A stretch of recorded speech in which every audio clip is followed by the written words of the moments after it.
नमस्कार. मी कर्नल फुले. एक नवीन पुष्प सात संगत या सदरात तुमच्याकरता घेऊन येत आहे. प्रकरण 25. देवा कुठे भेटायचे? आपल्याला उतरती कळा लागली, वयाची उतरती कळा लागली की तोंडामधनं अचानक असे शब्द यायला लागतात. आता काय आमचं वय झालं, आम्ही आता पिकलं पान, कधी गळून पडणार, आम्हाला काय आता देवा देव देव करत राहायचं, याच्या पलीकडे अजून आम्हाला काय सुचणार आहे. तरुणपणाची नशा उतरली की देव आठवायला लागतो. सर्वांनाच देव आठवतो. अल्लाह म्हणा, मालिक म्हणा, गॉड म्हणा, वाहेगुरु म्हणा, काही म्हणा, झुलेलाल म्हणा. हे का होतं पण? याचा अर्थ असा आहे का की आपल्याला मृत्यूचं भय वाटायला लागतं आणि म्हणून देव आठवतो? वस्तुस्थिती काय? तुम्ही आस्तिक आहात का, थेसिस्ट, की तुम्ही नास्तिक आहात, एथिस्ट आहात? हे कोण ठरवणार? दुसऱ्याला कुठलाही हक्क नाहीये हे ठरवण्याचा. It is all up to you. मग मृत्यूची भीतीच फक्त आपल्याला इथे घेऊन येते का? आपल्याला सायन्समध्ये शास्त्राच्या विषयात खोलात गेल्यानंतर शास्त्रज्ञांना देखील प्रश्न पडतो की एका पर्टिक्युलर स्टेज नंतर काहीच कळत नाही. खोलात जात असतात, विषयाच्या खोलात जात असतात आणि त्यांना शेवटी गॉड अलोन नोज असं म्हणणं प्राप्त होतं. अल्बर्ट आइन्स्टाईनच्या बाबतीत देखील असंच म्हटलं जातं की अल्बर्ट आइन्स्टाईन ना नास्तिक होते ना आस्तिक होते. त्यांचं फक्त एकच ब्रीद वाक्य होतं आणि ते म्हणजे शवनय्य या पर्शियन शब्दावर त्यांचा विश्वास होता आणि त्याचा अर्थ हा आहे, विश्वासामुळे धर्म बनतो. त्यांच्या मताप्रमाणे देव हा केवळ एक शब्द आहे. असे असून सुद्धा बाख किंवा बिथोवन किंवा ब्रह्माचे विश्व ही देवताची लीला आहे असे आजही शास्त्रज्ञ मानतात आणि त्या देवकणाच्या मागे रिसर्च करत बसले. मग ऍक्च्युली ही देव ही कल्पना, त्यातून आलेला धर्म ही कल्पना, हा प्रकार तरी काय? मी तुम्हाला साधा प्रश्न विचारतो, तुमचं नाव काय? तुमचं नाव राम, रहीम, मोझेस काय आहे? आपल्याकडे देवाची अनेक नावे त्यांच्या दिसण्यावरनं ठेवण्यात आलेली. वक्रतुंड, त्रिमूर्ती, काली इत्यादी. काही नावे तो कुठे राहत होता याच्यावरनं सुरू झालेली आहे. जिलब्या मारुती, पासोड्या विठोबा. आणि अशाच प्रकारे आपण देखील आपली नावं किंवा कैलाशपती, लंकेश्वर, पाताळेश्वर इत्यादी नावं ठेवली आहेत. मग पुण्यामध्ये देखील आपण जर बघितलं तर जिलब्या मारुतीपासनं पासोड्या विठोबापर्यंत अशी अनेक नाव आहेत. डुल्या गणपती सुद्धा आहे. त्याचप्रमाणे आपण देखील नावं ठेवायला लागलो होतो. राईट सेन्स मध्ये घ्या बरं का, नावं ठेवायला लागलो होतो म्हणजे. आणि म्हणून साताऱ्याचा राहणार असं नागपूर, सातारकर नागपूरचा राहणारा, नागपूरकर सोलापूरचा राहणारा, सोलापूरकर, आणि असे आपण नावं ठेवत गेलो. पण देवाचे किंवा अल्लाचे, भगवान येशू म्हटलं काय फरक पडतो? तो देवच आहे असं नाही वाटत का तुम्हाला? की तो एकच देव आहे, त्याला लोक वेगवेगळ्या नावाने हाक मारतात.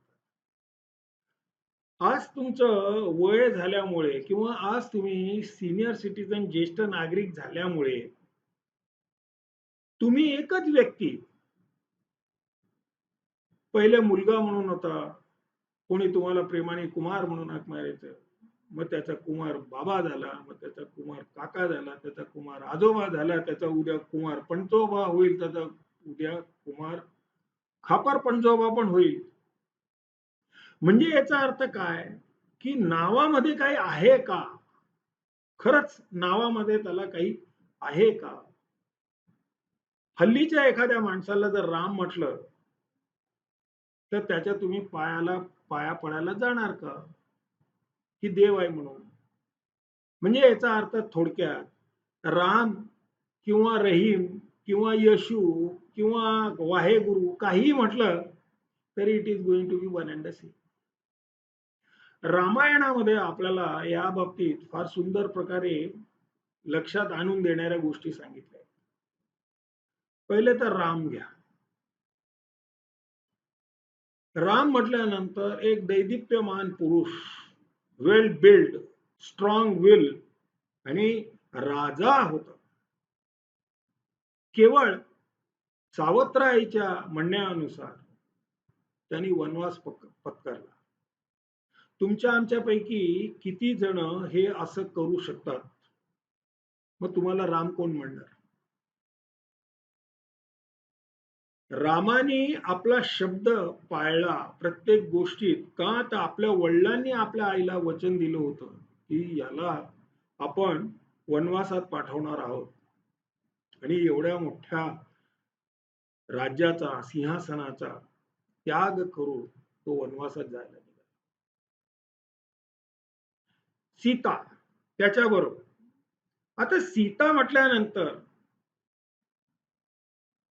तुम्हाला एक स्त्री, एका नवऱ्याची बायको याच्या पलीकडे काही जाणवतं का? आज नुसतं स्त्रीचं सीता म्हणून जर नाव ठेवलं तर ती देवीच्या इक्विव्हॅलंट किंवा देवाच्या इक्विव्हॅलंट होते का? तिने पण आपला एक भार्या एक प्रतिवता असा धर्म पूर्णपणे निभावला होता आणि सगळ्या गोष्टींचा इन्क्लुडिंग दागदागिने which is very dear to all the ladies त्याग करून त्या बाईने आपल्या नवऱ्याबरोबर वनवासात जायची तयारी दाखवली होती.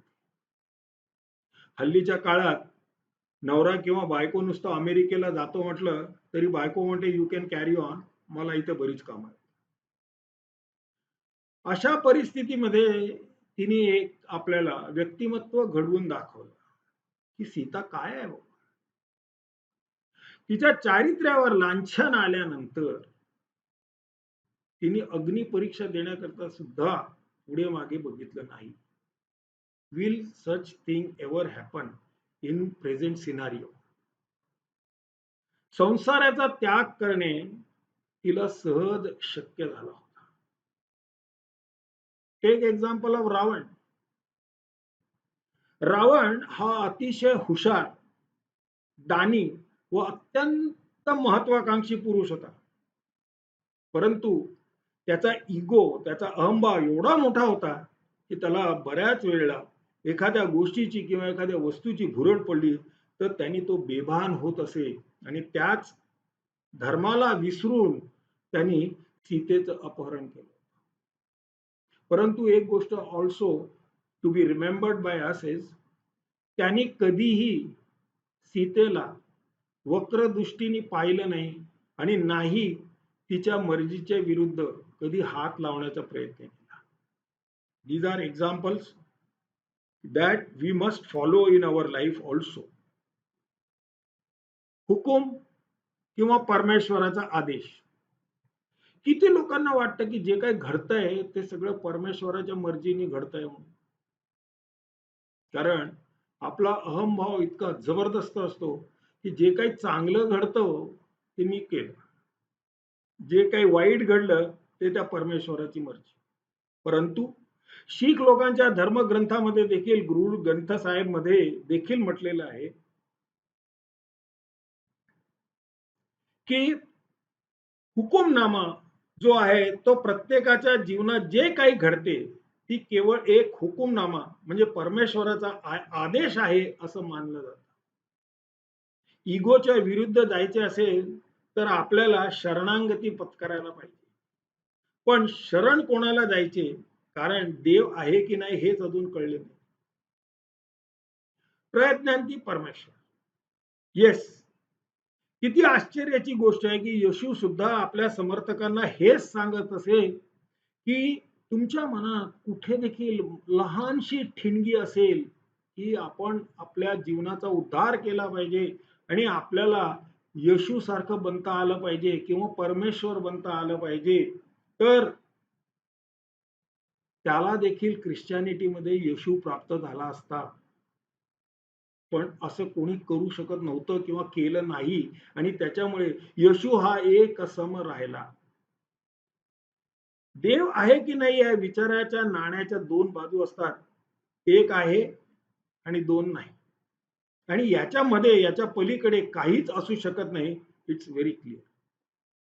त्याच्यामुळे तुम्ही आस्तिक आहात की नास्तिक आहात, या दोन्ही गोष्टींचा जरी आपण विचार केला तरी शेवटी one thing is very clear, that you are either saying there is a God and you are either trying to deny that there is no God. Right? मग धर्म म्हणजे काय? नक्की काय धर्म म्हणजे? चर्चा करण्यासाठी आपण असे मानूया की एका देवाचा एक धर्म आहे. त्याची पूजा केली जाते, त्याला फुले अर्पण केली जातात, त्याला प्रसाद दाखवला जातो, त्याची स्तुती केली जाते, एका दिशेला तोंड करून प्रार्थना केली जाते, पैसे अर्पण केले जातात, त्याच्या समोर आपण सगळे नतमस्तक होतो. मग हे सगळे पैसे, फुले, चादर, प्रसाद जातात. तो एकाच कुठल्या तरी दिशेला असतो का? You have to think over it. एकदा म्हणायचे की कणकण में भगवान आणि दुसऱ्या वेळेला म्हणायचे की तो एका पर्टिक्युलर दिशेला असतो. आपली जी पूर्व दिशा आहे ती दुसऱ्याची पश्चिम दिशा होऊ शकते, आहे, ह्या गोष्टीचा विसर पडता कामा नये. तुमचा सूर्यास्त झाला म्हणून दुसऱ्याकडे सूर्योदय होतो, हेही तेवढंच सत्य आहे. आणि तसं जर खरंच विचार केला तर या ग्रहमंडलामध्ये दिशा हा प्रकारच नाही. त्या सूर्याभोवती सगळे फिरतायत आणि that's the end of it. ज्या गोष्टीला आपण पाहिले नाही किंवा जी गोष्ट तुमच्या आमच्या सारख्या मानवाची होती, त्या गोष्टीला किंवा व्यक्तीला देव मानून धर्माची स्थापना केली असणार हे निश्चित.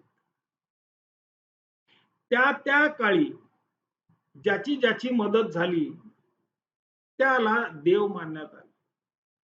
मग तो वृक्ष असो, पक्षी असो, पशु असो की वनस्पती असो, काय जे, परंतु या सगळ्या धर्मांमध्ये, फॉरगेट अबाउट विच कास्ट, क्रीड, रिलिजन, या सगळ्या धर्मांमध्ये एक गोष्ट नक्की आहे आणि ती म्हणजे कुठल्याही व्यक्तीला कुठल्याही जीवाचा, जीव जंतूचा, वनस्पतीचा प्राण घेण्याची परमिशन दिलेली नाही. आय रिपीट, कुठल्याही धर्मामध्ये सो कॉल्ड मानवाला, जो स्वतःला अकलमंद समजतो, श्रेष्ठ समजतो, सगळ्या जन्मातला श्रेष्ठ प्राणी मानतो स्वतःला, त्याला कुठल्याही प्राण्याची, वनस्पतीची, जीवजंतूची प्राणहानी करण्याची परमिशन दिलेली नाही. धर्म ही कल्पना फक्त आपल्या मानवालाच आहे याच्यात तुम्हाला निसंशय आणि द्विधा मनस्थितीमध्ये जाण्याची आवश्यकता नाही. धर्म ही फक्त आपल्यालाच लागू पडणारी गोष्ट आहे. तुम्ही जनावरांमध्ये म्हणा, तुम्ही पक्षीमध्ये म्हणा किंवा तुम्ही वनस्पतीमध्ये म्हणा, कुठला धर्म असतो? तो हिंसक प्राणी सुद्धा भूक लागल्याशिवाय दुसऱ्या प्राण्याची, म्हणजे त्याच्यापेक्षा कमजोर असलेल्या प्राण्याची हत्या करत नाही. मग तुम्हाला कोणी अधिकार दिला त्याची हत्या करायचा? मग असं धर्मात लिहिलेलं आहे का की भूक लागलेली नसताना सुद्धा just for the sake of celebration let's kill animals? जे जे काही म्हणून देता येईल, जे जे काही म्हणून वाटता येईल ते तुम्हाला शक्य होणार असेल तर त्याला म्हणतात धर्म. वनस्पतीच्या बाबतीत बघा, ती तुम्हाला छाया देते, ती तुम्हाला फळं देते, ती तुम्हाला पानं देते. वेळ पडल्यास स्वतःला कापून लाकूड सुद्धा तुम्हाला देते. मग तो धर्म उच्च नाही का? त्यांचा धर्म लिहिलेला नाही, बोलला जात नाही म्हणून तो कमी दर्जाचा आहे आणि आपला धर्म मात्र उच्च दर्जाचा आहे, असं कशावरनं? मला इथे गायत्री मंत्राचा उल्लेख करायला फार आवडतो. गायत्री मंत्राचा जर तुम्ही लक्ष दिलं, ओम भूर्भुवः स्वः तत्सवितुर्वरेण्यम भर्गो देवस्य धीमहि धियो यो न प्रचोदयात्.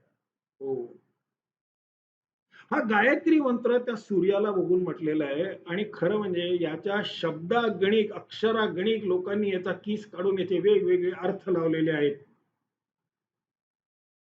मला जे सांगावसं वाटते, मला जे प्रतीत झालं ते हे की सूर्य दिसतो, ती अज्ञात व्यक्ती नाही, ती माणूस नाही, त्याला आहे काय आगे पिछे काहीही नाही, तो नियमितप्रमाणे आपलं कार्य करत राहतो. तो नियमितप्रमाणे आपलं कार्य करत राहतो आणि त्याला बघून तुम्ही ही प्रार्थना जेव्हा म्हणाल तेव्हा एक गोष्ट लक्षात तुमच्या येईल की त्यातनं आपल्याला 3 मुख्य अंग शिकता येतात. सगळ्यात पहिली गोष्ट म्हणजे की हे परमेश्वरा, हे सूर्या, तू मला तुझ्यासारखं तेजस्वी बनव, तुझ्यासारखं ऊर्जित बनव, तुझ्यासारखं ताकदवर बनव. You will be surprised if the sun is not there. Everybody is morose, everybody is दुःखी आणि लोकांना मळम देतात. दुसरा यातला आपण जर भाग घेतला तर त्या सूर्याला इन तो जेव्हा तळपतो तेव्हा नॉर्मल माणसाला काहीही झाल्यासारखं वाटते, परंतु शेतकरी खुश होतो की पाणी आता वाफ होईल आणि यंदाचा पाऊस चांगला पडेल. Event is one, views are two. एक वेळा आपण म्हणतो की तो सूर्य तळपलेला आहे, आता आपल्याला काय होणार, किती गरमी झाली, काय झाली, तो शेतकरी आनंदाने जगत असतो की यंदा पाऊस चांगला होईल तर पिकं चांगली निघतील, माझं पोट भरेल, 4 पैसे कमवायला. दुसरा जर सूर्याचा आपण गुणधर्म बघितला जो आपण अंगीकार करायला पाहिजे तो म्हणजे तो सूर्य जेव्हा तळपतो, जेव्हा वर येतो, जेव्हा उगवतो, सूर्योदयानंतर जेव्हा पक्षी किलकिलाट करत बाहेर निघतात, सगळेजण फिरायला येतात, त्यावेळेला तो पाणी नदीतलं आहे, सरोवरातलं आहे, डबक्यातलं आहे की नाल्यातलं आहे की पळीमधलं आहे याचा विचार करत नसतो. त्याचं रिफ्लेक्शन, त्याची ऊर्जा त्या पाण्यामध्ये पडतच असते. Is it possible for you? विचार करा. त्याच्याशिवाय ना चंद्र आहे, ना तारे आहे, ना काही आहे. तो उगवतो, तो दिसतो, त्याच्या रिफ्लेक्शननी, त्याच्या ऊर्जेने इतरांना ऊर्जा मिळते. The third part is also most important. त्या सूर्याकडे जर तुम्ही बघितलं तर तो सूर्य इन रिटर्न तुम्हाला काहीही मागत नाही. हे किती महत्वाची गोष्ट आहे. आपण साधी गोष्ट एखाद्याला दिली तर रिटर्न गिफ्ट म्हणून विचार करतो की मला काहीतरी तर मिळायला पाहिजे याच्याबद्दल. Where he is not interested in that. अजिबात नाही. तेव्हा रिटर्न मध्ये मला काही नको अशी मला तू ताकद दे. मग परत प्रश्न उठवतो की देवा तुला भेटायची कुठे? देवाने शेवटी न राहून उत्तर दिले की मी जळी काष्टी पाषाणी सर्वत्र आहे, तुला देव हवे तिथे भेट, पण महत्वाचे म्हणजे मी तूच असल्यामुळे स्वतःला भेटलास तरी चालेल. Please mark the word. तो कणाकणामध्ये जळी काष्टी पाषाणी सगळीकडे पसरलेला आहे आणि तरी तो म्हणतो की तुला जर मला भेटायचे असेल तर स्वतःला भेट तरी चालेल. कसेही करून स्वतःला भेटायचा प्रयत्न करत राहा. That's all. आपण असेच भेटत राहू. आमच्या YouTube चॅनलला सबस्क्राईब करा. परत भेटूया एक नवीन पुष्प. धन्यवाद.